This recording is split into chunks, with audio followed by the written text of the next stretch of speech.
¿Dónde está el problema? Porque estamos de acuerdo en que no podemos tener un país, y menos en un mundo globalizado como este, que no sepa leer y multiplicar. Entonces, a partir de ahí, una vez que vemos estos resultados, nos metemos a estudiar. Bueno, ¿qué está pasando? Los estudiantes, ya vimos, salen de la secundaria y no saben nada. Y pasa en escuelas públicas como en privadas. El desempeño de las escuelas privadas es 5% superior al de las escuelas públicas, o sea, casi margen de error. Porque tenemos nosotros la percepción de que no, pues si metemos a nuestro hijo una primaria, pero ¿cuál cantidad de escuelas patito que hay por ahí? Privadas. Y con el sonsonete esto de que la escuela privada es mejor que la pública, pues creemos que, y es así de mejor que la pública. Redondea también. Entonces, a ver, vamos a ver a los maestros. Porque estamos de acuerdo que si los maestros no saben, los estudiantes tampoco van a saber. 9 de cada 10 escuelas en el país es escuela pública, y para ser maestro de una escuela pública tú tienes que ir a una escuela de maestros que se llama la escuela normal. Así le dicen. Lo de escuela normal es un apodo y ahora les digo por qué. Cuando llega un estudiante y dice, bueno, yo ya terminé la preparatoria, quiero ser maestro. ¿De qué quieres ser maestro? No, pues quiero ser maestro de matemáticas. Bueno, pues vamos a ver cómo estás de conocimientos.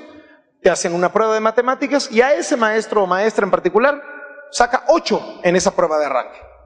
Y entonces a lo largo de 4 años y medio está en la escuela normal para graduarse de maestro de matemáticas.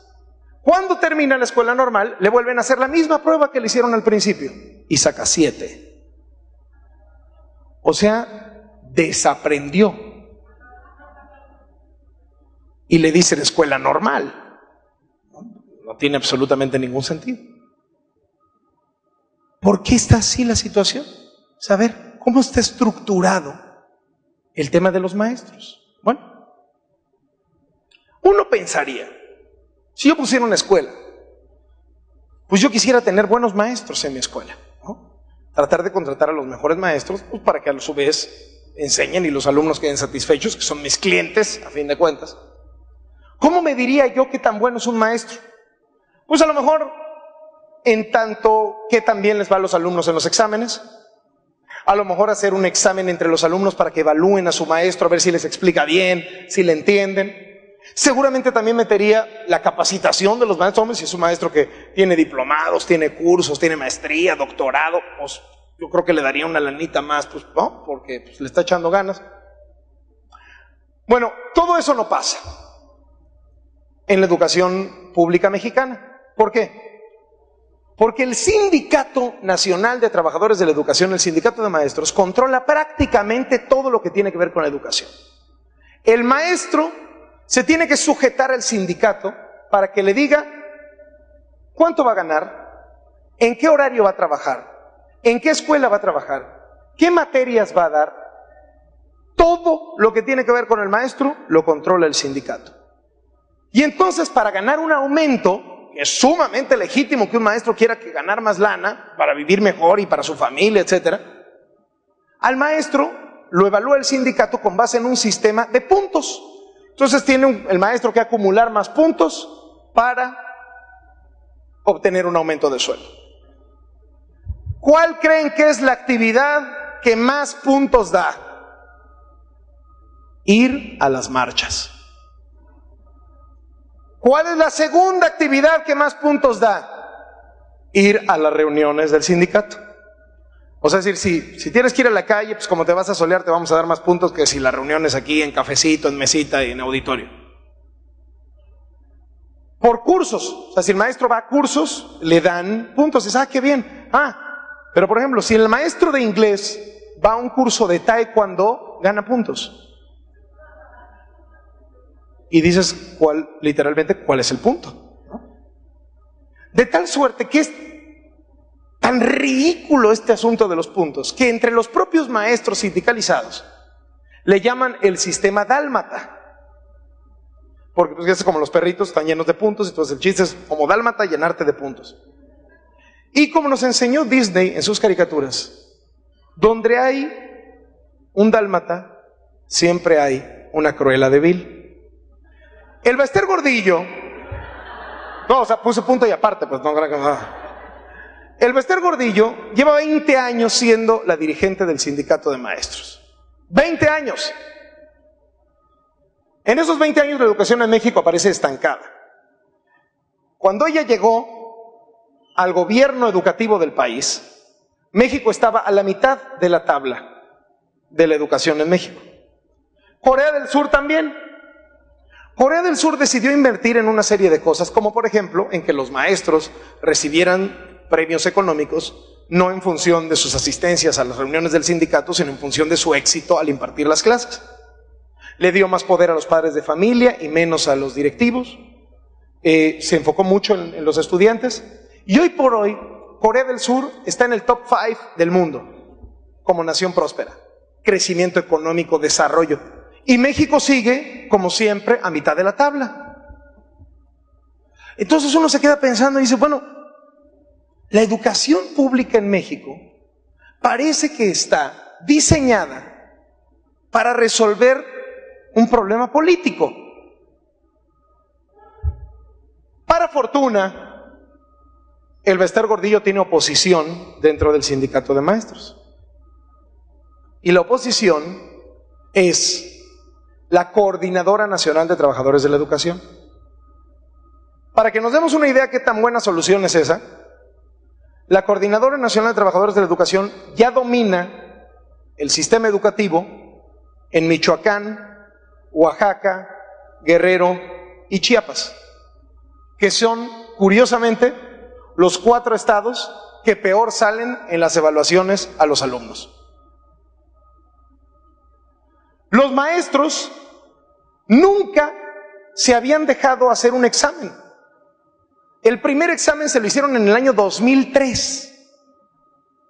Imagínense los estudiantes cuántos exámenes presentamos al mes. Los maestros de las escuelas públicas del país se han hecho 2 exámenes en la historia de México.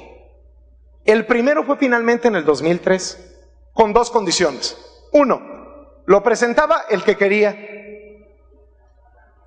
Y 2, si reprobabas, pasabas. O sea, si reprobabas no había bronca, regresabas el lunes a dar clase y pues normal, ¿no? Entonces, imagínate como estudiante que tuvieras esas 2 privilegios. Bueno, a ver, saquen todos sus plumas, va a haber un examen ahorita. Sáqueme esto, yo ahorita no lo voy a tomar. ¿No? O hoy sacaste 5, sí, pues, ni hablar, ¿va? Pero voy a pasar, ¿no? Sí, vas a pasar. Ah, ok, perfecto. Imagínense que así fuera. Bueno, así fue. Se presentaron, hicieron el examen en sábado, se presentaron los maestros que dijeron, a mí ese examen, pregúntame, cabrón. ¿No? Llegaron al lugar, presentaron su examen y el 79% de los maestros reprobó el examen. Y eran los que se atrevieron a presentarlo. Entonces, si no tienes maestros bien preparados, menos vas a tener alumnos bien preparados. Te empiezas a dar cuenta que el sistema educativo en México se creó para resolver un chorro de necesidades de los adultos, no de los niños. El sistema educativo en México le resuelve al presidente un gran problema, y es que no hay alboroto, que todo el mundo vaya a las aulas, a las escuelas.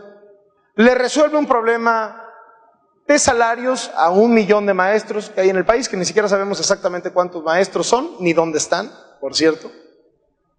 Tercero, le resuelve un gran problema al sindicato, el Bester Gordillo con 20 años sin haber aumentado 1 punto el nivel educativo, la calidad educativa en nuestro país, sin haber aumentado nada, es hoy una mujer que tiene avión privado, vive en San Diego, cuando viene al DF tiene su departamento ahí en Campos Elíseos, una de las avenidas más caras de la Ciudad de México, si no es que la más cara de toda la Ciudad de México.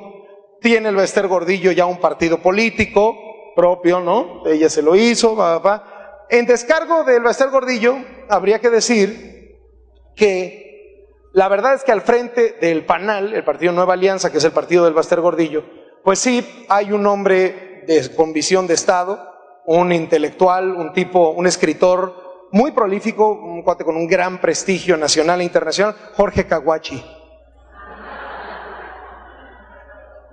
En serio, Caguachi es el líder del partido de los maestros en México. Un burro, ¿no? O sea, un país que tiene Caguachi como dirigente partidista es un país que no se respeta a sí mismo. En fin, en descargo, ¿no? Pero regreso a la idea central. El sistema educativo en México se creó para solucionarle un problema a los políticos, a los sindicatos, a los maestros y desde luego también que a los padres de familia. Porque muchos padres de familia, si no es que la inmensa mayoría, vemos en México la escuela como una gran guardería nacional. Puta, aquí ahí van los niños, 6 horas libres, ¿no? No es una guardería, no es una jaula, no es un parque de recreaciones donde, puta, los avientas y regresas por ellos a las 2, a las 3 de la tarde y... No, o sea, la escuela se trata de formación, se trata de que los papás se metan en la escuela. Hoy está probado que si un padre de familia le lee media hora al día a su hijo, por ejemplo, antes de dormir unos cuentos, media horita de leer, hasta el padre le haría bien.